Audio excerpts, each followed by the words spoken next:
Ümumiyyətlə ən kiçik qiymət deyəndə, tutaq ki, 2 nöqtə alırsan kiçik. Bu olsun K, bu olsun D. K-dan B-yə qədər qiymət deyəndə, məsələn, həmişə düz xəttə nəzərdə tutulur da, ən kiçik. Yəni, mən istəsəm belə də seçə bilərəm, amma bu ən kiçik qiyməti olmaz, metrəyə qoyub ölçənlər.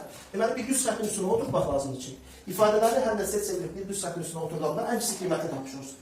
Şimdi, birinci işin məntiqini göstərmək istəyirəm. Bu, Türkiyədə gəldiyi heç kim tapamamışdı bunu. Tələmə ilə tapmışdılar. Mən deyirəm, belə bir şeydik. Hə? Biz uzaqdır sən elə. Burası da 90 olsun. Burası A, burası 4 olsa, bura ne olar? Hipotenuz. A'nın kvadratı plus 4, 16. Buradan biraz aşağı düşün. Burası B. Burası 5 olsa buralardı. Hipotenuz. B'nin kvadratı plus 25. Burası C. Burası 6 olsa ne olardı? Hipotenuz. C'nin kvadratı plus 36. Ha? Bir düz xətin üstüne oturtdun mu? Tamam. Burası 4'tür. Bu 5 burada gəlir də. Bunda bu 6 da bura gəlir. Bu katet komple necə elədi? 5, 4, 6, 15 elədi.